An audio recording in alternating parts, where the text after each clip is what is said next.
Hello and welcome. Hello and welcome to Fusion Writing, where building character meets creating structure. This is our Zettelkasten week. Oh boy, do we have some good stuff for you. And I will let Victoria take it away. And I think she has some news, but I don't know if she's saving it for tomorrow or not. All this pressure. I can't take the pressure. So, yes, I do have news, but I'm not going to tell you until tomorrow, so you have to come back tomorrow.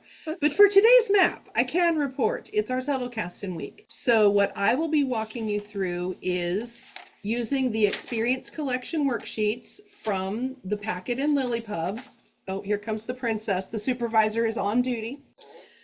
I'll be using our worksheets to help you start thinking about how to process all of these note cards that we've been creating all week. So come back tomorrow and we'll talk through a few tips and tricks for wrangling all of that random stuff into something that's actually useful. Kathleen? Okay, well, I have something special and unusual for next week, for our Zettelkasten week, and I have thought of an application for how to really explain what's going on in the different positions of the character profile diagram.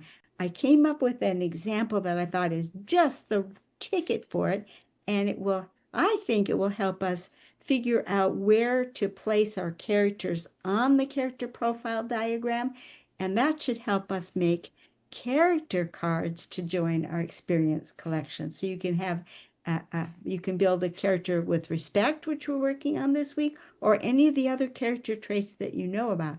So come back tomorrow and I will share with you, I think, a way that will really help make those different positions, the rudder and the pinnacle and the base and all that, make complete sense. So come on back tomorrow and wait for Victoria's news. See you then.